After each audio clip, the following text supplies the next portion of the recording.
अध्याय 7 गोकर्ण महिमा. ओम श्री गणेशाय नमः. श्री सरस्वत्यै नमः. श्री गुरुभ्यो नमः. श्री कुलदेवतायै नमः. नामधारक सिद्धारा म्हणाला, मला गोकर्ण महात्म्य सविस्तर सांगाल का? पूर्वी तिथं कुणाला वर मिळाला? अनेक तीर्थ असताना श्रीपाद श्रीवल्लभ गोकर्ण क्षेत्री का गेले? या गोकर्ण महाबळेश्वराची पूर्वी कोणी आराधना केली? त्याविषयी एखादी पुराण कथा असेल तर ते मला सांगा. ज्यावर गुरुचं प्रेम असतं त्यालाच तीर्थ महात्म्य ऐकण्याची इच्छा होते. नामधारकानं असं विचारलं असता सिद्धयोगी म्हणाले, याविषयी मी तुला एक प्राचीन कथाच सांगतो. एकाग्र चित्तानं ऐक. पूर्वी इक्ष्वाकू वंशात मित्रसह नावाचा एक राजा होता. तो राजा सकल शास्त्र पारंगत, अत्यंत बलाढ्य, महाज्ञानी होता. एकदा तो शिकारीसाठी अरण्यात गेला. त्या अरण्यात वाघ, सिंहादी अनेक प्राणी होते.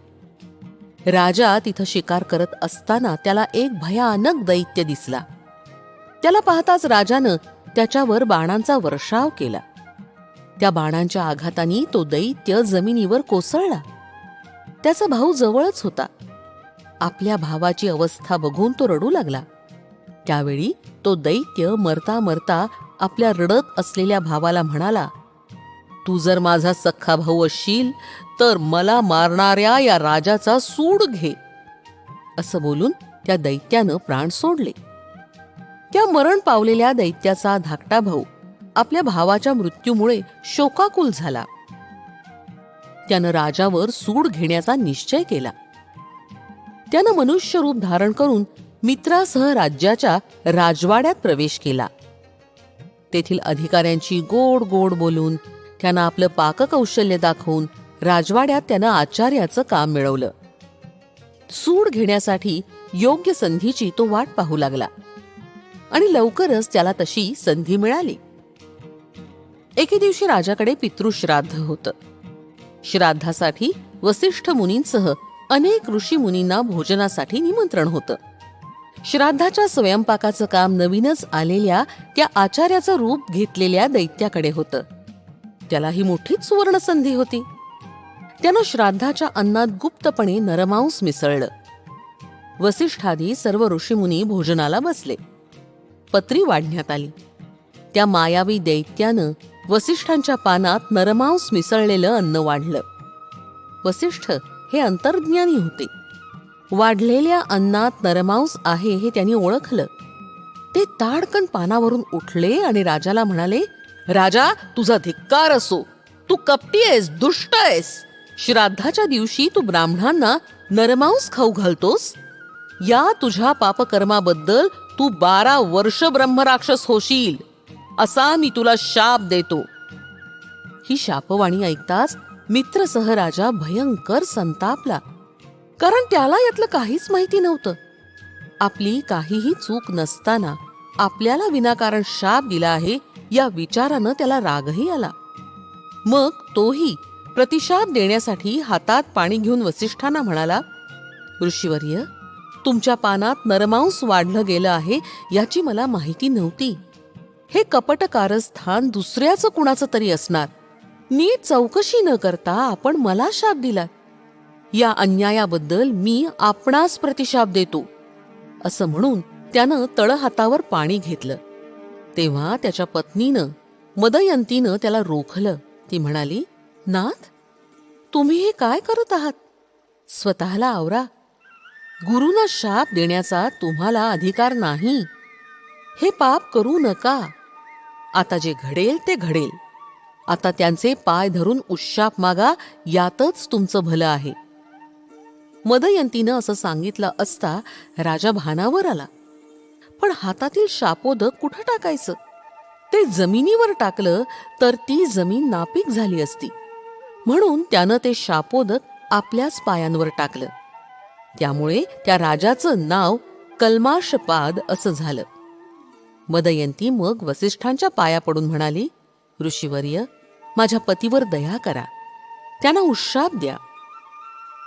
यामुळे शांत झालेले वसिष्ठ राजाला म्हणाले, राजा, हा शाप तू 12 वर्ष भोगशील, त्यानंतर तू पूर्वीसारखा होशील. असा उशाप देऊन वसिष्ठ निघून गेले. वसिष्ठांच्या शापानं मित्रसह राजा ब्रह्मराक्षस होऊन वनात फिरू लागला. तो पशुपक्ष्यांची मनुष्यांची हत्या करून त्यांचं मांस खाऊ लागला. त्याची भूक कधीच संपत नसे. एके दिवशी भुकेनं कासावीस झालेला तो वनात भटकत असताना त्याला एक ब्राह्मण जोडपं दिसलं. त्यांनी त्या दोघांपैकी ब्राह्मणाला पकडलं. त्याला आता राक्षस ठार मारून खाणार हे पाहून त्याची पत्नी शोक करत त्या ब्रह्मराक्षसाला विनवणी करत म्हणाली, कृपा करून माझ्या पतीला सोडा, त्याला मारून मला विधवा करू नका. अरे तू राक्षस नाही, शापित आहेस. तू अयोध्येचा राजा आहेस, माझ्या पतीला जीवदान दे. असं तिनं अनेक वार विनवलं, पण त्या राक्षसानं त्या ब्राह्मणाला तर मारून खाऊन टाकलंच. राक्षसाचं ते कृत्य बघून ती ब्राह्मण स्त्री भयंकर संतापली. ती सती गेली. पण सती जाताना तिने ब्रह्मराक्षसाला शाप दिला, दुरात्म्या, तू माझ्या पतीला ठार मारून मला अनाथ केलंस. या अपराधाबद्दल मी तुला शाप देते.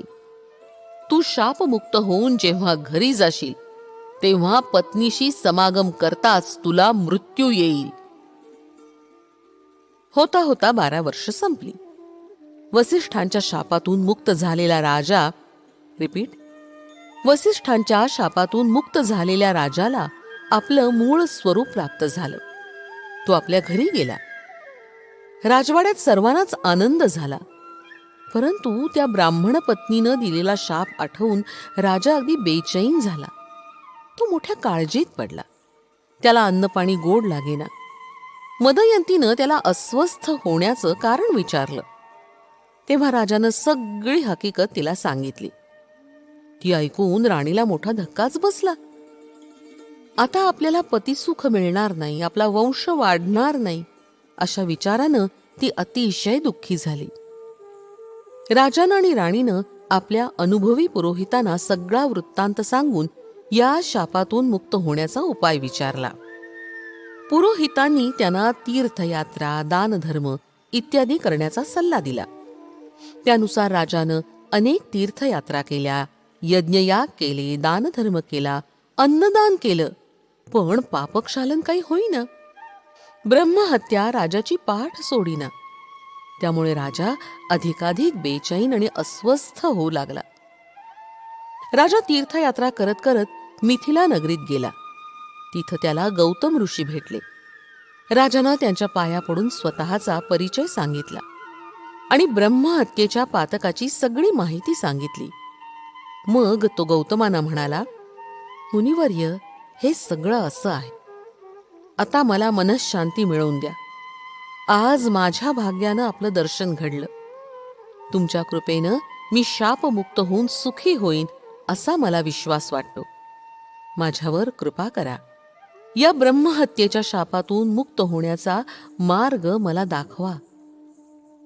राजानं अशी विनंती केली असता गौतम ऋषी त्याला समजावत म्हणाले, राजा, घाबरू नकोस, कसलीही चिंता करू नकोस.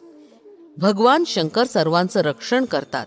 मृत्युंजय शंकर तुलाही तारतील. गोकर्ण नावाचं प्रसिद्ध तीर्थक्षेत्र आहे. ते महापातकांचा नाश करतं. तिथं कसलंही पाप शिल्लक राहत नाही.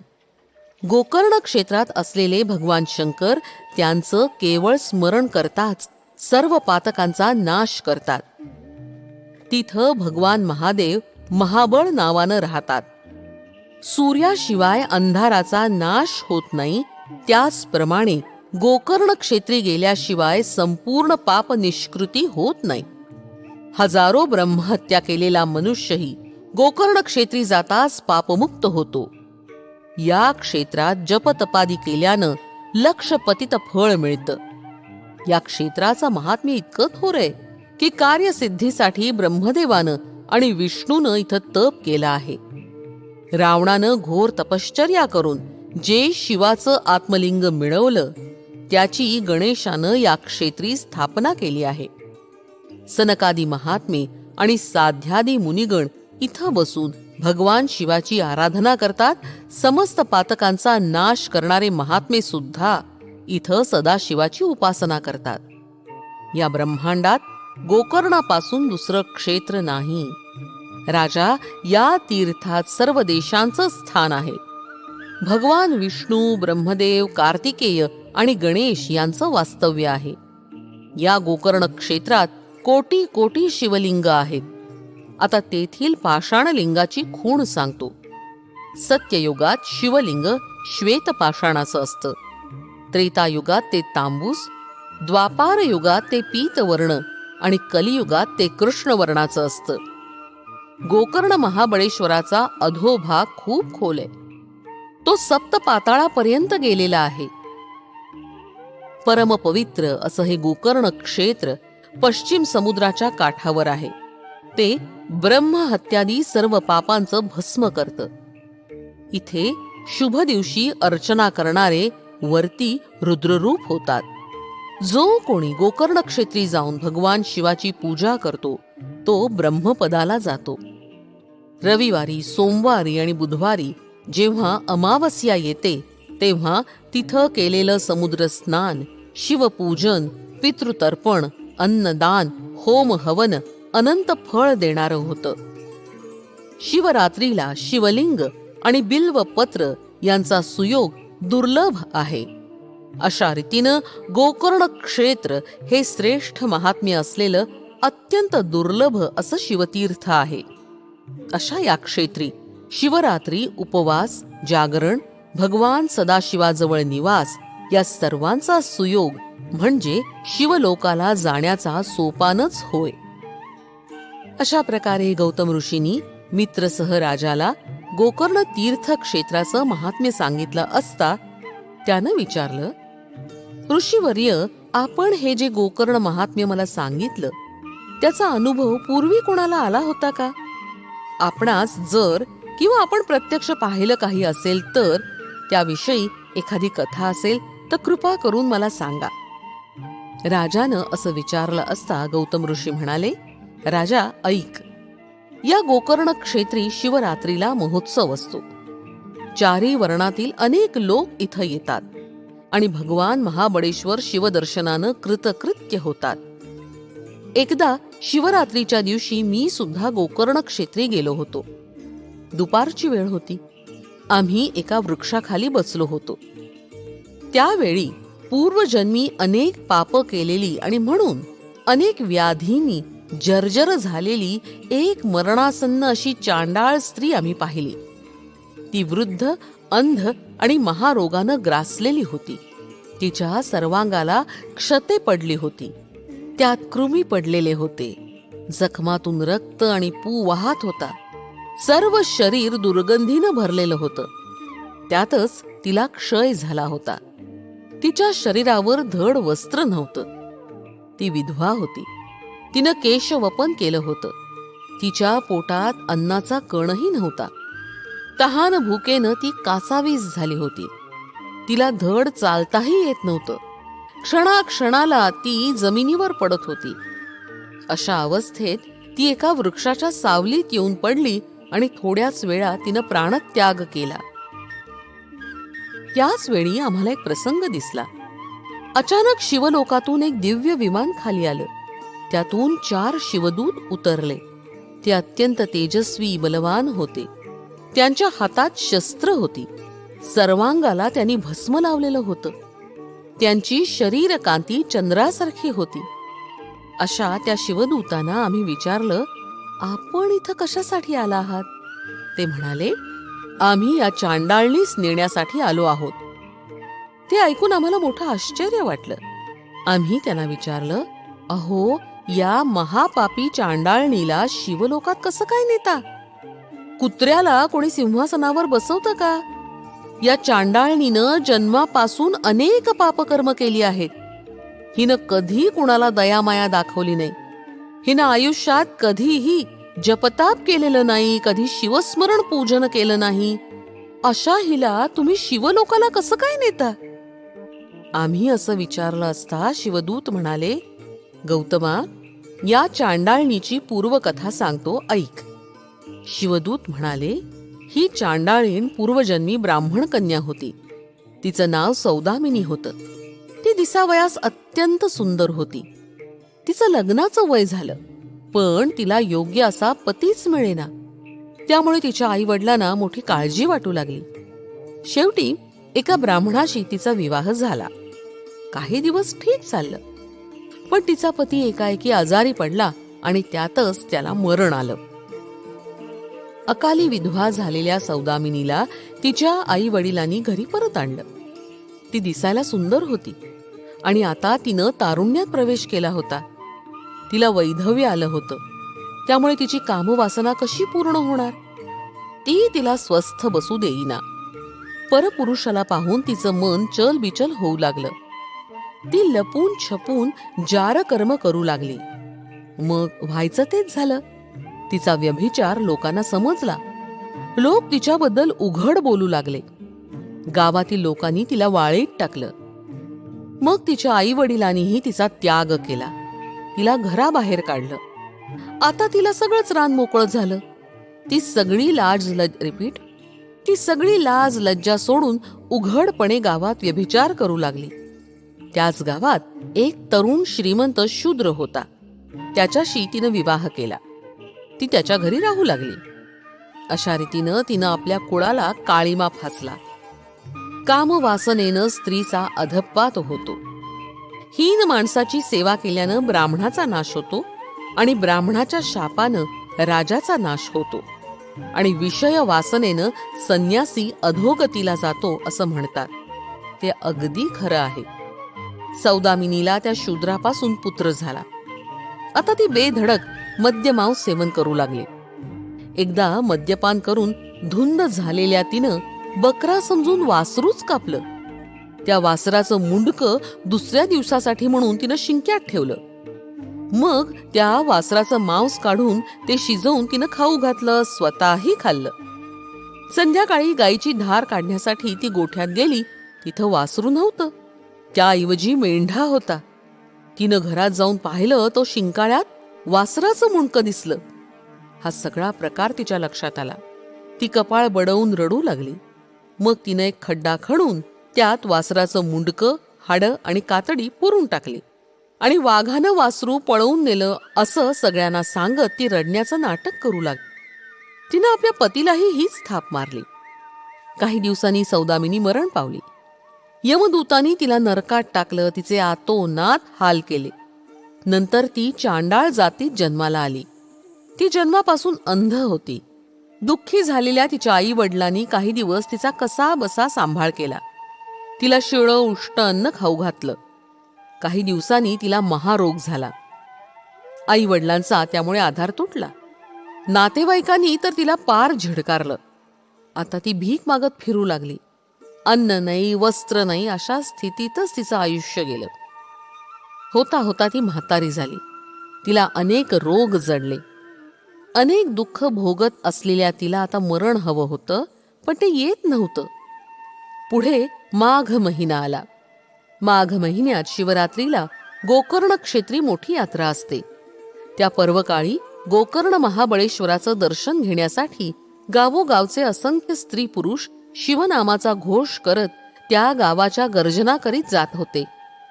लोक नाचत होते, गात होते, शिवनामाची गर्जना करत जात होते. ती चांडाळीणही इतर भिकाऱ्यांबरोबर रडत ओरडत जात होती. वाटेत भेटेल त्याच्याजवळ भीक मागत होती. तिच्या पोटात अन्नाचा एक कणही नव्हता.